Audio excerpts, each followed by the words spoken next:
Hi, BJ Posnecki. In this video, I just wanted to go over basement concrete cracks. So, as there seems to be a little bit of confusion. So, outside, at your sidewalk, if you have a concrete driveway, your front porch, the garage floor, typically you'll see a U or like a U or a V-shaped control joint. So like use the sidewalk as an example. You know, typically the sidewalk looks like squares, and that U joint, it's a control joint, so that this way we know concrete is going to crack. So we hope that the concrete cracks within that control joint so that the crack is not on the surface. Now it doesn't always work, but that's the purpose of it. So in your basement, what we'll do is we will do a zip strip control joint. So I'm going to kind of pan down to the floor here, and as you can see, you know, we got some cracks on this basement floor. Okay, that's common. Typically, we'll put these zip strips in from corner to wall. Okay, we'll do them from column to column, column to wall. Okay, if there's a sunroom, and we've got a notch, we got a U-shaped foundation wall, we'll do it from corner to corner. And what we're doing, and so what it is, all right, and I don't know if the camera, I don't know if we're going to be able to pick this up here, but let's see here. So I don't know if you could see this white strip in here. Okay, we put that white strip right below the surface to route the crack in the direction we want it to go. Now, it doesn't always work. Sometimes you can get, like over here, I've got a crack coming from the wall corner off on an angle. And that can happen, and that's okay. And your basement floor is independent of the foundation walls. So when we build the house, we pour the foundation walls, and then we come back after that, and your foundation walls are sitting on a footing. You can't see that. We poured a footing, we poured a foundation wall, and then we pour the basement floor, okay?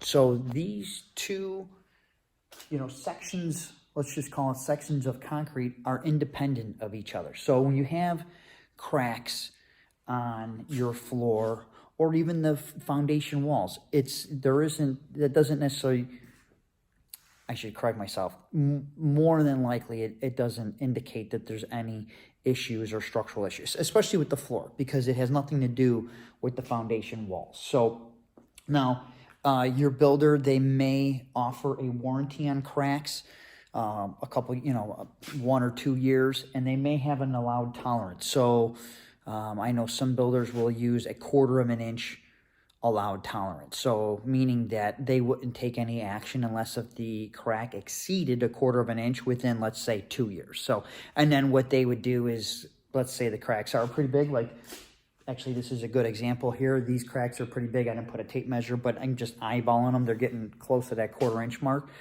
And then we would just fill it in with some rubberized caulk. Some people will get nervous because of radon. Your basement floor and any penetration or anything coming up through the floor, like the steel columns, if you have a bathroom rough-in, all your PVC, the rough-in for the shower or tub drain, depending on what you put there, your ejector and sump pump pits, anything that's coming up through the floor is sealed, and then you have a vapor barrier underneath there, so that anything that's below the concrete surface, it's below that vapor barrier too. So, and typically most houses have a passive radon system nowadays anyway. So not to worry, no radon gas is going to come up through these cracks because there is a vapor barrier. Now, foundation walls. Now you can get cracks in foundation walls, and here is one little hairline crack. So typically, like if a builder offers a warranty on water leaks or foundation wall cracks, typically they will, as far as like a width or a displacement, they'll usually say 1/8 of an inch allowed tolerance.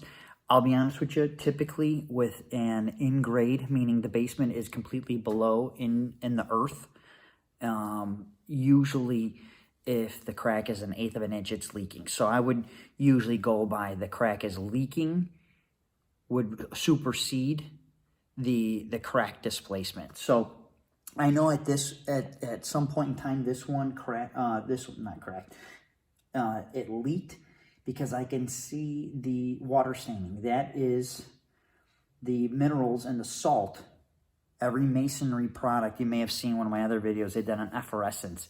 All masonry products have minerals and calcium deposits that are in them that when water flushes through them, it could bring them to the surface. So I haven't visually seen this crack leak, but I can just tell by looking at it that it did at some point in time. So, and then when you have a foundation wall crack that's leaking, you can have a contractor just doing an epoxy ejection where they drill holes along this crack, and then they have a special machine that injects an epoxy into it that fills that crack. So I hope this clarifies any confusion. I get a lot of calls, people worried when they see concrete cracking.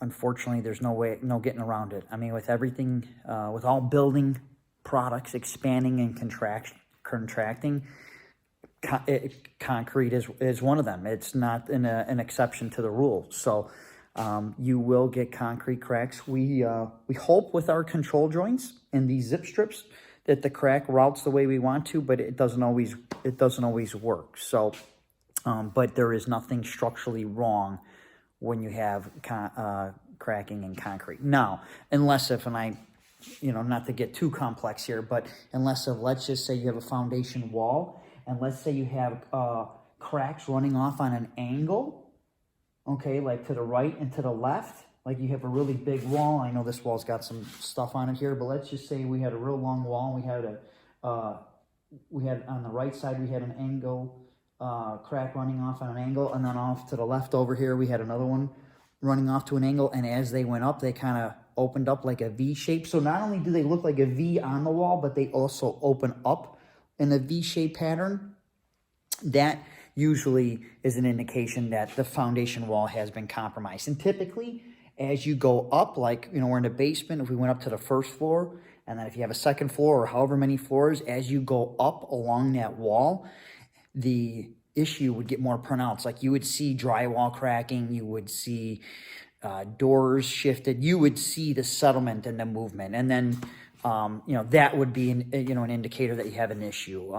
If you have V-style cracks, as well as I have seen stair stepping. I usually see that more with brick and cylinder block, but you can experience, that is, depending on what your foundation is made out of, that, you can experience that as well too. And that's when you have to be concerned. And at that point, I would just take pictures of it and then send it to your builder or send it to me, and I can take a look at it and we can go from there. So I hope that helps.